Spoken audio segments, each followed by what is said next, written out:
ഇങ്ങോട്ട് നമ്മൾ അപ്രതീക്ഷിതമായിട്ടാണ് ഇവിടെ ഒരു ക്യാമ്പ് ഇപ്പോൾ തുടങ്ങാനായിട്ട് തീരുമാനമെടുത്തത്. കാരണം നമുക്ക് ക്യാമ്പ് സെൻറ്റർ അനുവദിച്ചത് കുറ്റൂര് ഗവൺമെൻറ് സ്കൂളാണ് തഹസിൽദാർ അനുവദിച്ചത്. അപ്പോൾ ഈ ഓതറയുള്ള ആളുകളെല്ലാം ഞാൻ കഴിഞ്ഞ ദിവസം കുറ്റൂര് ഗവൺമെൻറ് സ്കൂളിലേക്ക് കൊണ്ടുപോയിക്കൊണ്ടിരിക്കുകയാണ്. അപ്പോൾ ഒരു ഘട്ടം വന്നപ്പം നമുക്ക് കുറ്റൂരേക്ക് എത്താൻ പറ്റാത്ത സാഹചര്യം വന്നു. അതായത് നമ്മുടെ ആറാട്ടുകടവിനിപ്പുറം നമ്മുടെ കാസിയ മൊസൈക്കിൻ്റെ ഭാഗം വെള്ളം കയറി ബ്ലോക്കായിട്ട് ലാസ്റ്റ് വന്ന കുറേ ആളുകളെ കൊണ്ടുപോകാൻ പറ്റാതെ വന്നു. അങ്ങനെ വന്നപ്പോൾ പുതിയൊരു ക്യാമ്പ് സെൻറ്റർ നമുക്കില്ലാതെ വന്നു. പിന്നെ തഹസിൽദാരോട് ഇടപെട്ട് വില്ലേജ് ഓഫീസർ ഇടപെട്ട് നമുക്ക് കോടത്ത് സ്കൂൾ ക്യാമ്പ് സെൻ്ററായിട്ട് അനുവദിച്ചു. അപ്പോൾ വാർഡ് മെമ്പർ അനുപമ ആറാം വാർഡിൻ്റെ എൻ്റെ 7ാം വാർഡിൻ്റെ 5ാം വാർഡിൻ്റെ ആളുകളെയൊക്കെ കൂടെ അവിടെ ക്രമീകരിക്കാമെന്നുള്ള നിലയിലായി. ഇന്നലെ നമ്മുടെ വാർഡിൽ നിന്ന് 21, നമ്മുടെ വാർഡിൽ നിന്ന് അനുപമയുടെ വാർഡിൽ നിന്ന് എല്ലാം 21 പേരോളം ആ ക്യാമ്പ് സെൻ്ററിൽ നമ്മൾ പഠിച്ചു. അപ്പോൾ അത് കഴിഞ്ഞ് ഇന്ന് രാവിലെയാണ് വെള്ളം വീണ്ടും പൊങ്ങാനുള്ള സാധ്യതയുണ്ട്. നമ്മുടെ വിദടിപ്പാട്ട ഭാഗത്തുള്ള ആളുകളൊക്കെ വളരെ ബുദ്ധിമുട്ടുണ്ട്. അവിടെ വീടുകളെല്ലാം വെള്ളം കയറി. അപ്പോൾ ഇവരെ കോടത്ത് സ്കൂളിലേക്ക് എത്തിക്കാൻ പറ്റാത്ത ഒരു സാഹചര്യമുണ്ട്. കാരണം അവിടെ ഇടയ്ക്ക് ടോട്ടൽ സ്കൂളിൻ്റെ താഴത്തെ വെള്ളം കയറി റോഡ് ബ്ലോക്കായി. അപ്പോൾ അതുകൊണ്ടാണ് നമ്മൾ വീണ്ടും ഇവിടെ തന്നെ ഞാൻ എല്ലാവരോടും പറഞ്ഞത് കോടത്ത് സ്കൂളിൽ ചെല്ലാനാണ് പറഞ്ഞത്. പക്ഷേ കോടതി സ്കൂളിലേക്കും പോകാനുള്ള യാത്ര തടസ്സപ്പെട്ടു. അതുകൊണ്ട് ഇപ്പം നമ്മൾ ഇവിടെ ക്യാമ്പ് ആരംഭിക്കുകയാണ്. ഇന്ന് മുതൽ ആരംഭിക്കുകയാണ്. വളരെ അപ്രതീക്ഷിതമായിട്ടാണ് ഈ ക്യാമ്പ് ഇവിടെ തുടങ്ങുന്നത്. പരിമിതമായ പല സാഹചര്യമുണ്ട്. ഭക്ഷണ കാര്യങ്ങൾ പോലും എങ്ങനെ ക്രമീകരിക്കും. കാരണം ഇന്നലെ കടകളിൽ ചെന്നിട്ട് പോലും സാധനം നമുക്ക് ക്യാമ്പിന് കിട്ടാതെ വന്നു. എല്ലാ സാധനങ്ങളെല്ലാം കടകളിലെല്ലാം മിക്കവാറും തീർന്നു. അതിന് തിരക്കി പിടിച്ച് വാങ്ങാൻ പോകും. അവിടുത്തെ ക്യാമ്പിന് അങ്ങനെ ക്രമീകരിക്കും. കുറ്റൂര് നമുക്ക് സാധനം സപ്ലൈ ചെയ്യും. ക്യാമ്പ് സെൻ്ററിൽ നിന്ന് സപ്ലൈ ചെയ്യും. മെയിൻ ക്യാമ്പ് സെൻ്ററിൽ നിന്ന് സപ്ലൈ ചെയ്യും. പക്ഷേ അത് പോയി എടുക്കാനുള്ള വഴി എല്ലാം അടഞ്ഞിരിക്കും. നമുക്ക് അവർക്ക് ഇങ്ങോട്ട് കൊണ്ടുതരാനും പറ്റത്തില്ല, നമുക്ക് അങ്ങോട്ട് പോകാനും പറ്റില്ല. ആ ദുർഘട സാഹചര്യത്തിലാണ് നമ്മുടെ ക്യാമ്പ് വരിക. എങ്ങനെ ഇത് മാനേജ് ചെയ്യുമെന്നുള്ള പ്രതീക്ഷ എങ്ങനെയായാലും നമുക്ക് നടത്താമെന്നുള്ളൊരു അഭിപ്രായത്തോടുകൂടി ഞാൻ മെമ്പറോട് ആലോചിച്ച് നമുക്ക് തുടങ്ങാമെന്ന് പറഞ്ഞ് ഞങ്ങൾ തുടങ്ങുക ചെയ്തു. ഇന്നിവിടെ ആരംഭിച്ച് അതിൻ്റെ പ്രാരംഭ വന്നപ്പോൾ തന്നെ നമ്മുടെ ടീച്ചറിൻ്റെ ഹസ്ബൻഡ്, നമ്മുടെ സാറാമ്മ ടീച്ചറിൻ്റെ ഹസ്ബൻഡ്, ഇവിടുത്തെ എച്ചമാണ് സാറാമ്മ ടീച്ചറും ഹസ്ബൻഡും കൂടി ഇങ്ങോട്ട് വരികയാണ്. എൻ്റെ ഈ പ്രതിസന്ധി ഘട്ടവും പ്രയാസം കണ്ടു റോയ് സാർ കണ്ടിട്ട് സാറേ എന്താ വേണ്ടെന്ന് ചോദിച്ചു. ഞാൻ പറഞ്ഞു സാർ ഇങ്ങനെയൊക്കെയാണ് ബുദ്ധിമുട്ടുകൾ, ഇനി നമ്മൾ ഒന്നേന്ന് പറഞ്ഞ് തുടങ്ങണമെന്ന് പറഞ്ഞു. സാർ ഒന്നും വിഷമിക്കണ്ട, ഞാൻ ഇപ്പം തന്നെ അറേഞ്ച് ചെയ്യാമെന്ന് പറഞ്ഞു. ഒരൊറ്റ ഫോൺ കോളിലൂടെ കൊറ്റനാട് വൈസ്മെൻസ് ക്ലബ്ബിലെ അംഗങ്ങളെ വിളിച്ചറിഞ്ഞു. അവർ തിരിച്ചൊരു ആലോചനയ്ക്കുന്നില്ല, നമ്മൾ കമ്മിറ്റി കൂടട്ടെ അല്ല എല്ലാവരും കൂടെ ആലോചിക്കട്ടെ എന്നിട്ട് ആലോചനയ്ക്കുന്നില്ല. ഒരു ജീപ്പ് എടുത്ത് നമുക്ക് വേണ്ട എല്ലാ സാധനങ്ങളും, ഈ ക്യാമ്പിലേക്ക് വേണ്ട എല്ലാ സാധനങ്ങളും അവരെ എത്തിച്ചിട്ടുണ്ട്. വളരെ നമുക്കൊരു ബുദ്ധിമുട്ടുമില്ലാതെ സാറ് തന്നെയാണ് ഓരോന്നിൻ്റെയും ലിസ്റ്റ് കൊടുത്തത്. ഇവിടെ ക്യാമ്പിൽ എന്തൊക്കെ വേണം, അരി വേണം, സാമ്പാർ പൊടി വേണം, മല്ലിപ്പൊടി വേണം, അതെല്ലാം സാറ് ഒരു കാര്യത്തിൽ പോലും ആ തിരക്കിനിടെ തന്നെ ബുദ്ധിമുട്ടിക്കാതെ സാറ് തന്നെ അത് ക്രമീകരിച്ച് ഇവിടെ എത്തിച്ചിരിക്കുകയാണ്. നമ്മളെ കൊറ്റനാടുള്ള ആളുകളാണ് നമ്മളെ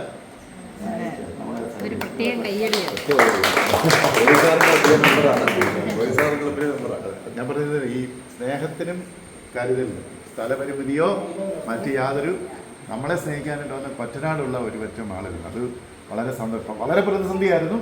ഞാനിത് എങ്ങനെ മാനേജ് ചെയ്യുമെന്ന് ഓർത്ത് ഇങ്ങനെ ആലോചിച്ചിരുന്നപ്പോഴാണ് എൻ്റെ ഒരു 80% എന്താ പറയുക തലവേദന കുറയ്ക്കത്തക്ക നിലയിൽ ഇത്രയും സാധനങ്ങളുണ്ട്. ഇനിയും നമ്മൾ വെച്ച് ആക്കി വെച്ചാൽ മാത്രം മതി. പ്രത്യേകം നന്ദിയാണ്. ഞാൻ അവരെ ഒന്ന് പരിചയപ്പെടുത്തുകയാണ്. വൈസ്മെൻസിൻ്റെ പ്രവർത്തകരായിട്ടുള്ള mister PA Oommen sir. Sir Ranni കോളേജിലെ ഇംഗ്ലീഷിൻ്റെ പ്രൊഫസറായിരുന്നു, ഇപ്പോൾ റിട്ടയറായി.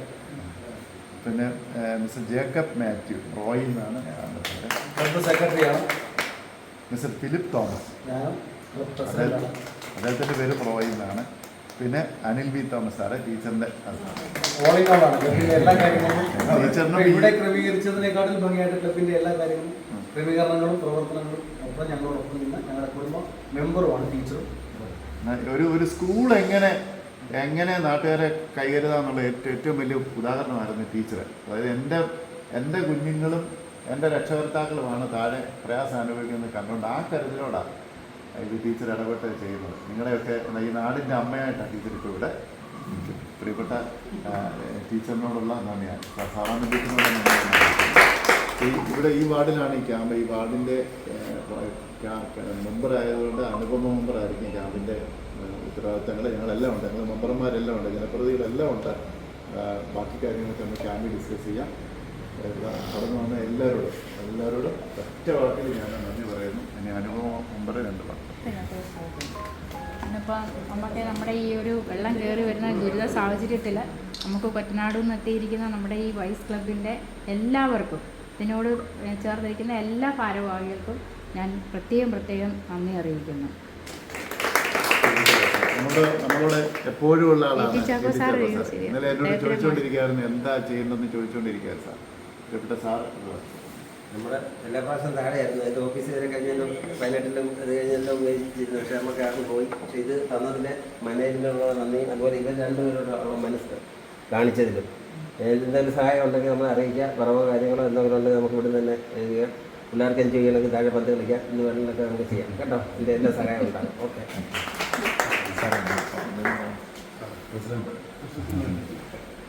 ഞങ്ങൾ പമ്പയാറിൻ്റെ തീരത്ത് ഏറെക്കുറെ അടുത്താണ് ഞങ്ങളുടെ ക്ലബ്ബ്.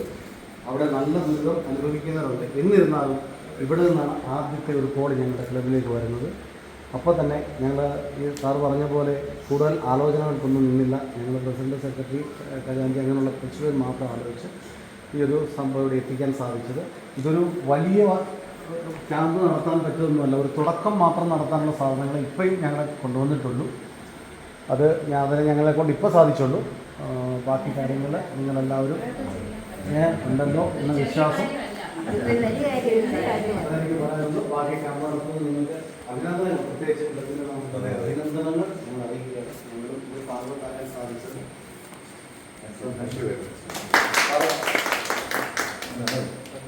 ഇന്നിവിടെ വരാൻ കാരണം മറ്റൊന്നുമില്ല. ഞാൻ രാവിലെ പള്ളിയിൽ പോയിട്ട് നമുക്ക് നോർത്തിലേക്ക് പോകാം, നമുക്ക് അവിടുത്തെ കാര്യങ്ങളൊക്കെ ഇന്നലെ ഒന്ന് വരാൻ പറ്റാത്ത സാഹചര്യമായിരുന്നു. എങ്കിലും നമുക്കൊന്ന് പോയി ഒന്ന് കണ്ട് ഇട്ടിട്ട് വരാം. എന്താവശ്യമായിട്ട് നമുക്ക് ചെയ്യാൻ പറ്റുന്നത് ചെയ്യാം എന്ന് പറയുമ്പോൾ ഗോർമി സാറിനെ വെടിവെച്ചതാണ്. അപ്പോൾ സാറ് പറഞ്ഞു അതെല്ലാം ഫില്ലായി, നമുക്ക് ഇനി അങ്ങോട്ട് ആൾക്കാരെ വിടാൻ പറ്റത്തില്ല, എന്നാൽ പിന്നെ ഇവിടെ തന്നെ ചെയ്യാം, ഒരു കുഴപ്പമില്ല, ഇങ്ങോട്ട് പോരാൻ പറഞ്ഞു. സാറ് തന്നെയാണ് മെമ്പറോട് കുറിച്ച് പറഞ്ഞത്, മറ്റുള്ള ആൾക്കാരോട് കുറിച്ച് പറയുന്നത് നിങ്ങളെല്ലാവരും വരികയും ചെയ്യും. അത് ഇന്നലെ മുതലേ ഇങ്ങോട്ട് വരണമെന്നില്ല. ആദ്യത്തെ വെള്ളം കയറി വരാൻ പറ്റാത്ത സാഹചര്യമായി. അതുകൊണ്ട് ഇന്നലെ ഭക്ഷണം പോലും കഴിച്ചിട്ടില്ല. എൻ്റെ ആൾക്കാർ, എൻ്റെ കുഞ്ഞുങ്ങളവിടെ കിടക്കുന്നു. അതുകൊണ്ട് ഒരുപാട് തവണ വിളിച്ചു. ബാത്റൂം താക്കോൽ വേണമെങ്കിൽ തല്ലി പറിച്ച് കളഞ്ഞിട്ട് ബാത്റൂം ഉപയോഗിച്ചു. ഇതിൻ്റെ ചാവി ഇവിടെ ആളെ ഏൽപ്പിച്ചിട്ടുണ്ട്. അത് വിളിക്കാൻ, അത് പറയാൻ വേണ്ടി സാറിന് ഒരുപാട് പ്രാവശ്യം വിളിച്ചിട്ടും സാർ ഈ തിരക്ക് കാരണം സാറിന് എടുക്കാൻ പറ്റാത്ത സാഹചര്യം. ഒരു 4 മണിക്കൂറിലേക്ക് വളരെ ബുദ്ധിമുട്ടായിരുന്നു വീട്ടിൽ.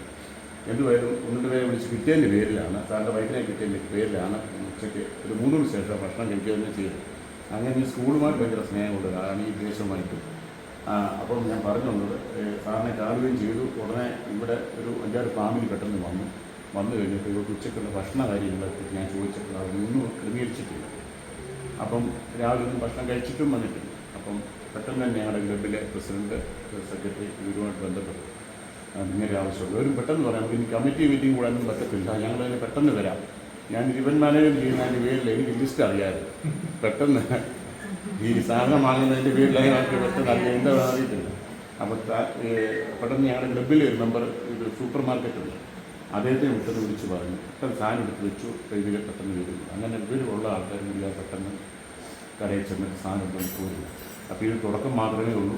നിങ്ങൾക്ക് പിന്നെ ഇനി എന്ത് ആവശ്യമുണ്ടെങ്കിലും ജോബി സാറിന് പറഞ്ഞ് നമ്മളോട് പറഞ്ഞു കഴിഞ്ഞാൽ ഞങ്ങളെ അറിയിച്ചു കഴിഞ്ഞാൽ ഞങ്ങളത് നിങ്ങൾ പോകുന്നിടം വരെ ഞങ്ങൾ ഉണ്ടാവും, കൂട്ടത്തിലുണ്ടാവും. ഈ തുടക്കം മാത്രമേ ഉള്ളൂ. സാർ പറഞ്ഞതുപോലെ ഞങ്ങൾ എല്ലാ കാര്യത്തിലും നിങ്ങളുടെ കൂടെ ഉണ്ട്. ഒന്നുകൊണ്ടും പ്രയാസപ്പെടേണ്ട, ഞങ്ങളെ കൊണ്ട് ചെയ്യാവുന്ന സഹായങ്ങൾ ഞങ്ങൾ ചെയ്യും. അപ്പോൾ ഞാൻ കൂടി നടക്കുന്ന ക്ലബിൻ്റെ മെമ്പേഴ്സാണ് ഇവരെല്ലാം. ഞങ്ങൾ 33 വർഷമായിട്ട് ഇത് ചാരിറ്റി ക്ലബ്ബാണ് തുടങ്ങിയത്. ഞങ്ങൾ എല്ലാ വർഷവും ഓരോരോ ചാരിറ്റി കാര്യങ്ങൾ ചെയ്തുകൊണ്ടിരിക്കുന്നത്. ഈ ക്ലബിൽ നേരത്തെ വന്ന് ഞങ്ങൾ ചാരിറ്റി ചെയ്തിട്ടുണ്ട്, മെഡിക്കൽ ക്യാമ്പുകൾ നടത്തിയിട്ടുണ്ട്.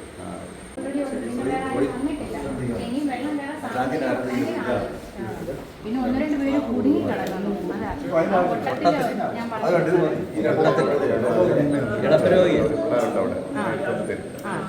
ഞാനെന്നാ സാറിനെ ഒന്ന് വിളിക്കാം. ഞാൻ പറയകുളത്തൊരു ക്യാൻസർ പേഷ്യൻ്റ് അവരോട് ഇങ്ങനെ പോലെ എന്ന് പറയുന്നത് ഒന്ന് മാറുന്ന വയ്യാത്തായിരുന്നു. ഇപ്പോൾ വിളിച്ചിരിക്കുന്നത് എങ്ങനെയാണ് പെട്ടെന്ന് അവർക്ക് മാറ്റണമെന്ന് പറഞ്ഞു.